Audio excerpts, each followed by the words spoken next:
morning. Welcome to the MLM Lunchtime Leadership Show. We are on Chapter 2 of John Maxwell's Your Roadmap for Success. So I hope you guys enjoyed the first chapter. I know I did. I know as we keep going through this book, the more I'm enjoying it.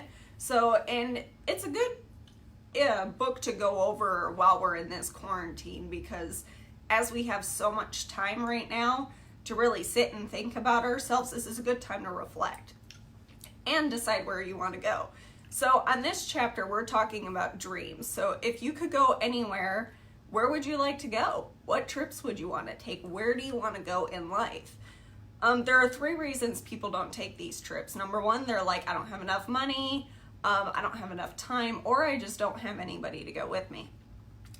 But if it's something that people really want to do, you're going to find a way to make it happen, and you make a plan, and you're like, I got to put away this much money, I got to achieve this goal before I'm able to go on this trip, and so on. But we're not really talking about vacations here today. We're talking about where do you want to go in life, and are you making the plan, or are you just drifting along with the crowd and letting circumstances and people dictate where you're going to end up? Excuse me. So, a dream does 5 things for us. Number 1, a dream gives us direction. You could predict where you're going to be in the next few years based on your dream and where you want to end up. Now, the road on the way there may twist and turn, and it's not always going to be a straight line, but you at least have an idea where you're going to be. A dream increases our potential. When you have a goal and a dream of where you want to be, you have to increase your activity. Like, what do I need to do to be better? What are things I need to improve on? How are my relationships with the people that I work with or with other people? And this kind of increases what you have to do. Number 3, helps us prioritize. A lot of people are really bad at this. When you are striving for a goal, you have to prioritize, okay, is this important right now? What do I need to get done first before I do all this other stuff? Spending 6 hours watching a TV show is probably not prioritizing when you have something you're trying to achieve. Number 4, it adds value to our work. When there's a difference between just working for your pay and when you're, Sorry. Moving around here. There's a difference between just working for your pay. Like, you'll see these people when they're out. John brought up a story about these men working on a site. He asked one man, like, what are you doing here? He's like, I'm just here making my paycheck. The other asked another guy, same thing. Another guy said, we're building a retirement home. And he was super excited. And then he started showing the man around, like, here's where the kitchen's gonna be, here's where the living quarters is gonna be, and started giving detail, and he was very excited and enthusiastic about his work.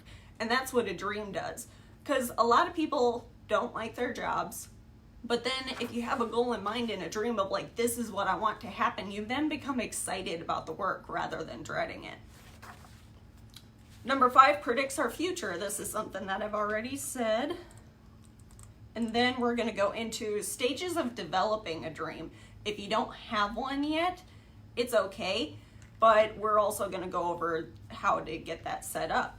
So number 1, it starts out with a thought. You start thinking about it, or it just pops in at your head while you're in the shower. So if you don't have a dream yet, there's a few steps to creating that dream. The first one is believing in your ability to succeed.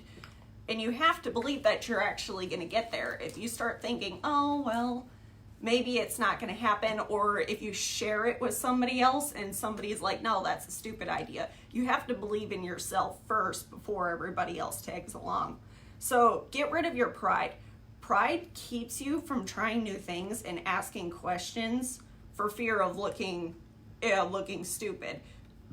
And what we learned from the Grant Cardone's seminar that we went to is you have to not be afraid to ask the stupid questions. I think it was Kevin Hart who actually told us that.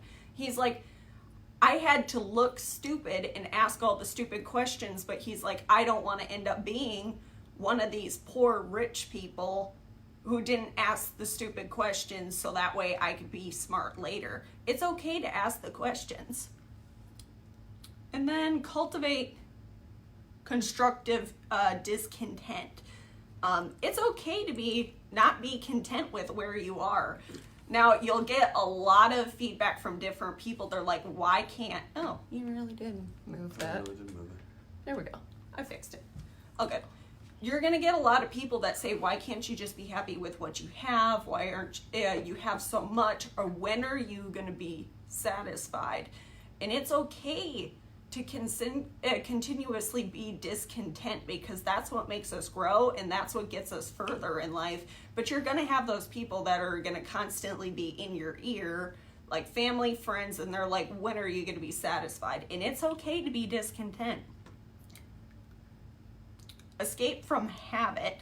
Now, this was kind of interesting because I'm all about habits and setting good, productive habits, but the way John puts it, habits can kill a dream, because when you stop thinking and you stop questioning and you stop dreaming, you can begin to accept what is without considering what could be. So a habit can cause you to go through the motions rather than think about possibilities and slowly close the door on your potential. And I thought that was very interesting. I'm like, you know what? That very well could be, because sometimes when you get caught up in that motion, you are just going through the motions and you're not taking that time to be creative. So his recommendation is to mix things up a little bit every once in a while, which I thought was pretty neat. And then balance creativity with character. Successful people have enough creativity to think it out and enough character to try it out. So they have enough creativity to picture it in their minds and enough character to produce it with their hands. So all the dreaming in the world won't do it a bit of good unless you're ready to wake up and go do the work. Number 2, they caught it. So when you discover your dream, this is that time when you're like, okay, this is what I want to do. I sought it. Lots of people have dreams and strong feelings about them, but what separates the developer from the daydreamer is committed action. It takes a hunger and a commitment to see a dream through until it becomes a reality. Number 4, a few shot it. So dreams are fragile at this stage because it's so new. So it hasn't had time to grow and develop yet, and this is where it becomes very sensitive to attackers. So these are the people closest to you, these are the family members, these are your closest friends, and you have to remember when somebody doesn't always agree with your dream or your goal that you're setting out, it's not that they don't like it, it's just that they care and they're worried. And then other people are just jerks. You may have those people too. Hopefully you don't, but it is true. We do have those people, but most of the time it's just because it's new and people don't want to see you get hurt. So they're like, don't go outside this line because I don't want to see you get hurt because nobody's been there before. Don't do it. It's scary. So, but everything worthwhile is something that has a risk, so you just have to take that, but you don't want to be discouraged by the people around you. And then number 5, I got it. Success is achieved by inches, not miles. Most people don't know how close they are until they quit, and then they were right there.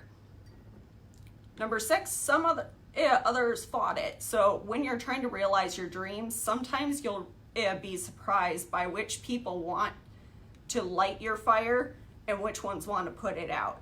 And that's just something that happens with everything. And your closest friends that you didn't even realize were your friends are the people who show up at your door when something goes wrong. And people who you thought would be there don't show up. And it's the same case here. And then 7, I taught it. There are 2 types of people who hold their dreams close and keep them all to themselves till it shrinks, and then people who share their dream and grow it. So as you give others an opportunity to share your dream, paint a broad picture for them so that they can catch your dream. So you want to set the vision of what is going to happen. Number 8, others bought it. So once you share it with everybody, people are on board. They're like, okay, now I can see it. I can see where this is going. I'm going to support you, or I'm going to help you. What do you need help with? So that is my steps. And now there's steps to take along the way. Jeff, do you want to take that part? You got to find it first. Steps to take along the way. Yeah, I don't even have that. Oh, well, that's just part of my notes, but So- where I left off. Or do you have a takeaway from this chapter? So basically what I got, John does talk about, where do you want to go? A cruise to nowhere. It says you need to identify and sail towards your destination. So what destination is that? Most people don't have a clear idea of where they're headed.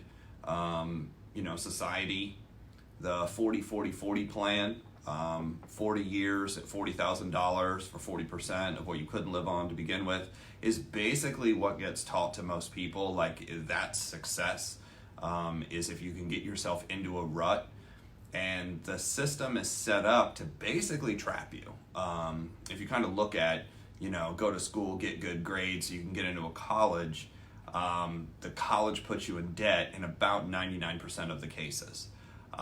What do they talk about as soon as you get out of school? Well, you need to go out and, find that successful job. And then as soon as you find that successful job, you need to buy a house, which is more debt.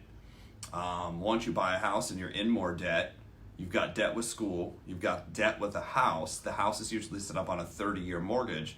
So they're basically structuring you to trap yourself and work. Then, the advertisements, you need a great car, to be able to get back and forth to work, and something, that's safe and fast and sporty. So you're going into more debt with a car, and pretty soon you're paying 6% interest on this and 5% interest on that and 15% interest on that.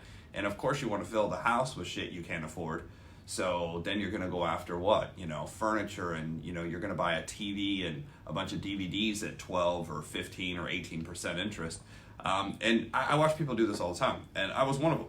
I didn't know any better until I started learning about this system and this programming that was out there. And you'll find that successful people kind of look at it and do it a little bit differently. And that's what I was going into yesterday.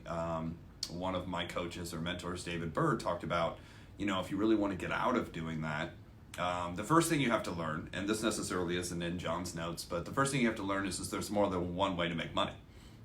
Most people don't understand or don't know that there's more than one way to make money. But the system only wants to teach you one way. And if you doubt that the system wants to teach you one way, just think about the word university. If you've ever taken Latin, or you break that word down, uni, which is one, versity, which is way to learn. So literally, like most things out there, they're actually giving you the name up front, disguising it as choice.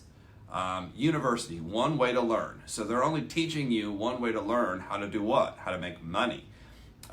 It's kind of a neat trick, right? So they basically disguise it in the form of education, which is really interesting. Education or programming, whichever way you want to kind of look at it. But there's actually 4 ways to actually earn income. The first way being an employee. And if you look back in history, like we kind of talk about inside of our school, if you look back in history, when did this change? Well, right around 1929, the Great Depression. Prior to the Great Depression, or even prior to 1900, coming in and out of the industrial age and into the production age, where everything is mass produced, which was part of the industrial age, building and infrastructure. Once they got it up and going, one thing that happened is the very successful people at the time, the Ford, the Rockefeller, the Carnegie, they brought in consultants, and the consultants basically told everybody the same thing. They're like, look, based on what you guys are doing right now, all the workers you have in your factories, in your assembly lines, they're all going to either be dead or retired. So you don't have a way to replace all these people right now. And it just so happened that they, if you look at history, the Rockefellers and the Carnegies and the Fords actually helped fund The public school system. They built the public school system to basically have people conform to the idea of being an employee. Prior to 1900, about 94% of everybody was a self-employed, do-it-yourself, figure-it-out tradesman. And right after 1929, after everybody lost money, they collapsed the system on purpose. They basically got everybody to go a different direction. And after 1929, if you look at the 30s and 40s, about 95% of people were employed by a company. And I mean, it was a great sale. If you take everything from everybody, all freedoms away, all money away, and then say, hey, here's the solution, most stupid people will fall into line and, just like sheep, line up for their check for $1,200. Yes, it's happening again. So you got to have a dream outside of what they're basically giving out. If your only dream is to wait around for the next check, understand that that's the trap that we're talking about. If you don't need the check, you're in a really good situation. If you don't really care about it, the only thing I care about is the people who, get it, who absolutely need it to feed, their family and their kids. So, a cruise to nowhere. The power of a dream. The dream basically starts us on the journey, but what keeps us on the journey is having goals and a tracking system, which most people don't have. Most people go through life kind of like in a canoe or a kayak without any oars. They have no way to change direction. They have no way to avoid roadblocks. They just get in the water like everybody else, stupidly, going downstream, running into every rock and that's usually what you see people post online, right? Oh my gosh, this happened, and oh my gosh, that happened. Well, why didn't you avoid that? Why didn't you put money away? Well, because I was just in the water rolling down the stream like everybody else. Not realizing that every stream comes to a what? A waterfall. The person who has a dream knows that he or she is willing to give up in order to go up. So there's certain things you're going to have to give up if you want to go chase a dream. Sitting at home watching TV every day probably is not going to help you chase your dream. Keeping up with all the gossip, news, and garbage that's going on probably isn't going to help you chase your dream. So you really have to take control of the time that you have and what you're doing with it. A dream does many things for us, and Brandy talked about the direction and increasing your potential. It says the greater the dream, the greater the potential. If your vision, your dream is great, then so is your potential for success. But also, it's kind of equal. Whatever you want was probably in direct proportion to what you're going to have to give up.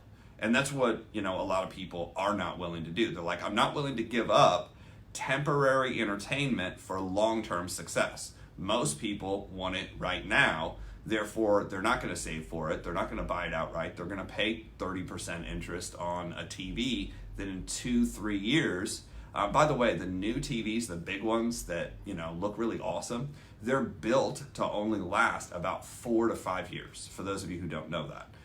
They're only built for 4 to 5 years. That's the amount of life. Now, they used to build TVs, years and years and years ago. If you remember grandparents, I remember my grandparents' TV, it was built inside of a wooden box that weighed like 60,000 pounds. I mean, that TV, once it got placed, that shit never moved. I mean, if you remember that far back, or have, grandparents who had one of these, that TV never moved. I mean, when they moved that TV, the carpet underneath it was as new as it was 30 years before. And some of you know exactly what I'm talking about. And they just built things differently. But that TV is only built for, 4 to 5 years. If you look at the components inside of it and the amount of hours that bulb lasts versus the old TVs. So they're building things to be replaced, knowing that people will finance it and then have to get another one, and finance it and have to get another one. So, I mean, the trap is built. A dream gives us hope for the future, and it also brings power to the present. It makes it possible for us to prioritize everything we do. So I got all my notes on my phone here, that's why I keep looking down. Dare to dream, and then act on that dream. So there's stages for developing. It says everybody gets an idea in the shower, but the successful one actually gets off, dries off, and then does something about it. That was Nolan Bushnell. who's the founder of Atari. We were just talking about game systems the other day. Here are the stages. Brandy went over the stages.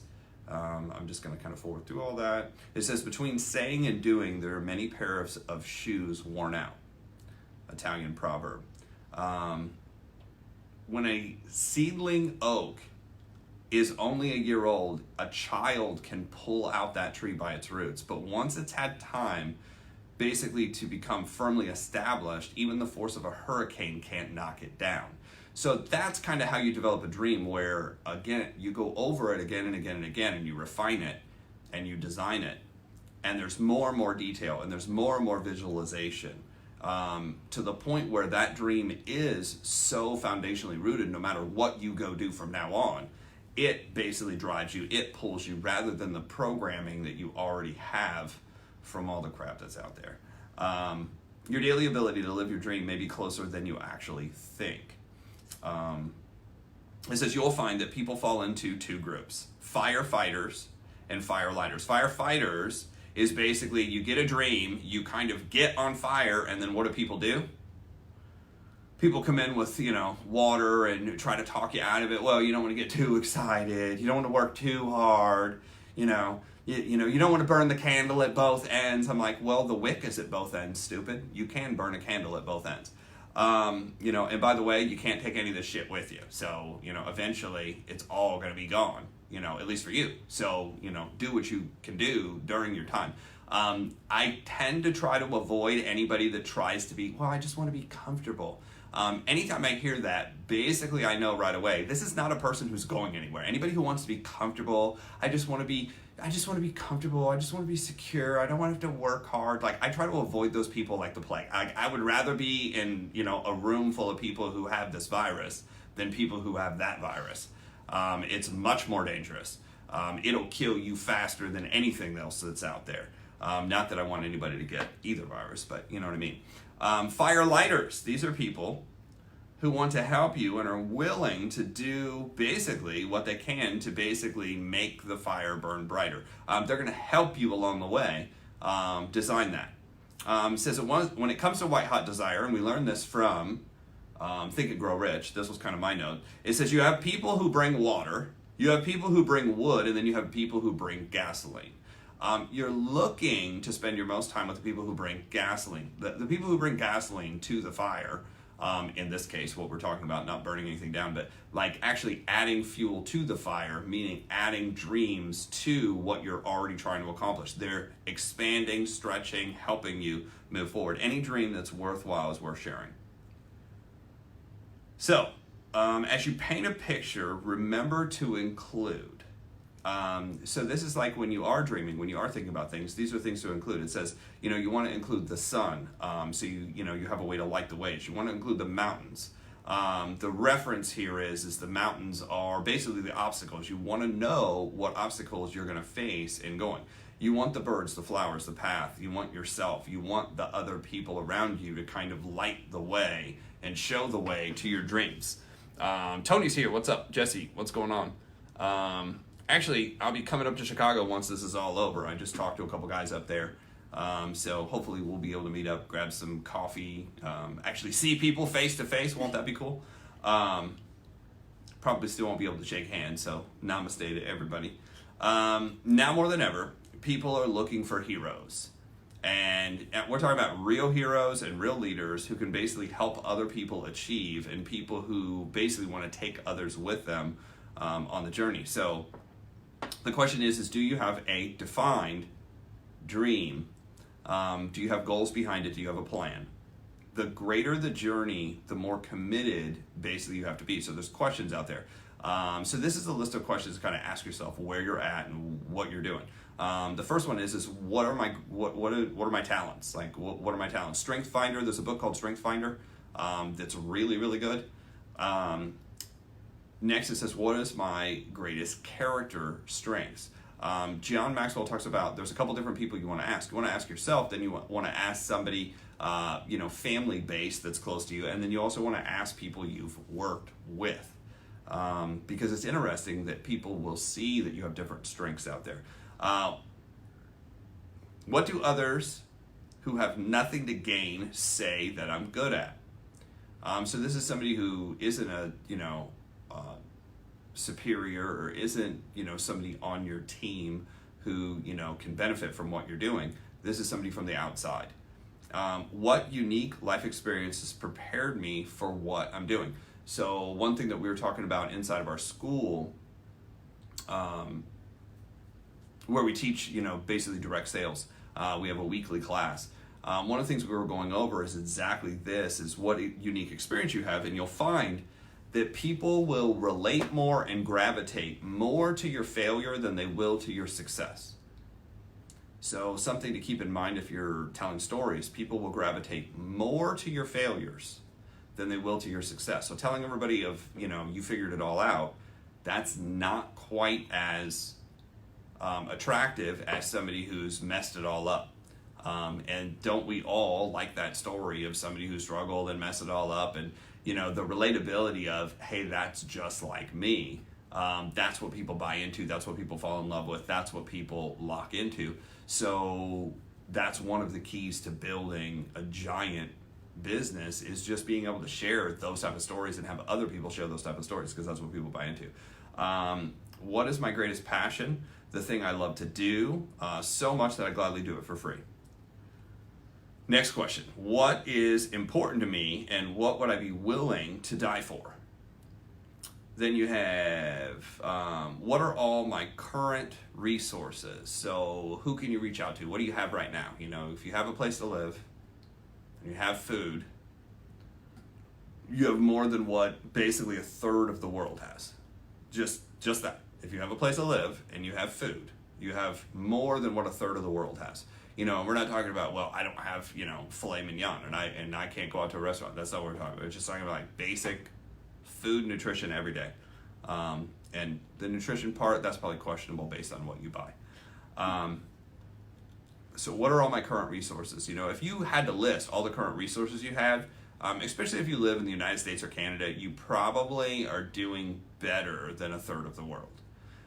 What circumstances can I positively change to basically free up more resources or create more opportunities?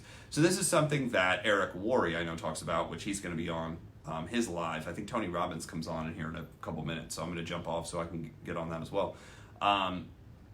Eric Worre talks about getting small. He's like, what can you eliminate so you can make that happen? What is unique to my current circumstances? And the last question, if I could be anything I wanted to be, what would I be? If you could be anything, what would you be? Healthy, probably right now, right? Immune to whatever's out there. So that's what we have for today. Tomorrow we'll be going over chapter 3. We're going to do this every day, Monday through Friday, 11:30 to about noon. Sometimes we'll go over. Today we won't, because we're going to go watch Tony Robbins.